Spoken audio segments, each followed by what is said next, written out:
अनंतः हुतभुक् भोक्ता सुखदः नैकजः 886 अनंतः नित्यत्वात म्हणजे कायम असणारा अमर सर्वगतत्वात सर्वव्यापक देशकाल परिच्छेद अभावात देशा व काळाचं बंधन किंवा सीमा नसलेला असा जो तो अनंतः किंवा अनंतः शेषरूपः ज्यांनी अनंत किंवा शेषरूपाचा अवतार घेतला तो अनंतः काळ स्थान ह्यांची बंधनं त्याला नसलेला जो आत्मा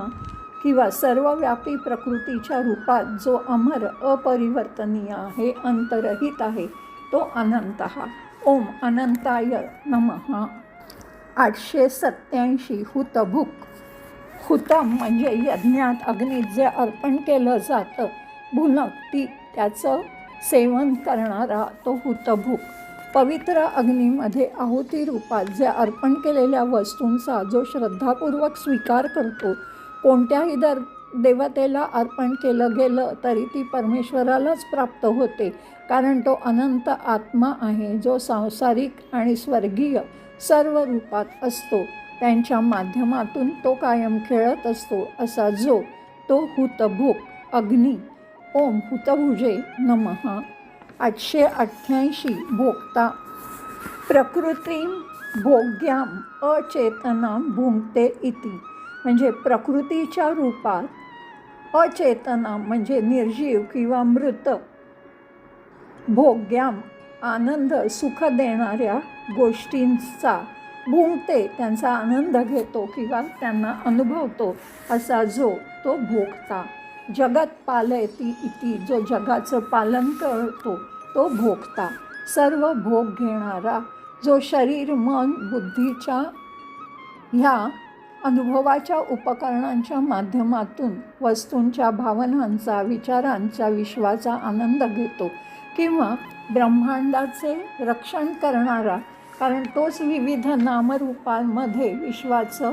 मूळ कारण आहे असा जो तो भोक्ता ओम भोक्त्रे नमः 889 सुखदः भक्तानां सुखम मोक्षलक्षणं ददाति इति म्हणजे भक्तांना मोक्षरूपात जो आनंद सुख देतो तो सुखदः किंवा असुखम द्यति खंडयति इति किंवा दुःख नाहीसं करतं किंवा त्याचं पूर्ण उच्चाटन करतो असा जो सुख देणारा असतो तो सुखदः भक्तांना त्यांच्या अंतिम आध्यात्मिक गंतव्यात म्हणजे जे मोक्ष आहे ते देऊन त्यांना शाश्वत जो आनंद देतो तो सुखदः असुखादः म्हणजे जो भक्तांच्या सर्व असुविधा किंवा अडचणी दूर करतो असा आणि त्यामुळे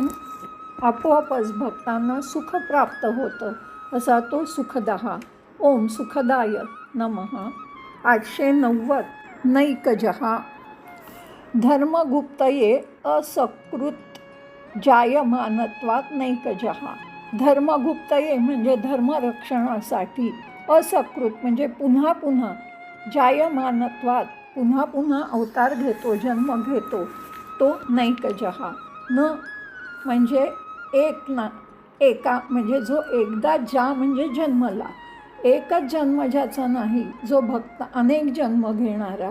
जो भक्तांच्या सेवेसाठी मदतीसाठी अनेक अवतारात जन्म घेतो मायेचा आश्रय घेऊन तोच सर्व रूपात अभिव्यक्त होतो सर्व रूपातून तीच एकमेव चेतना कार्यरत असते असा जो तो नैकजः ओम नैकजाय नमः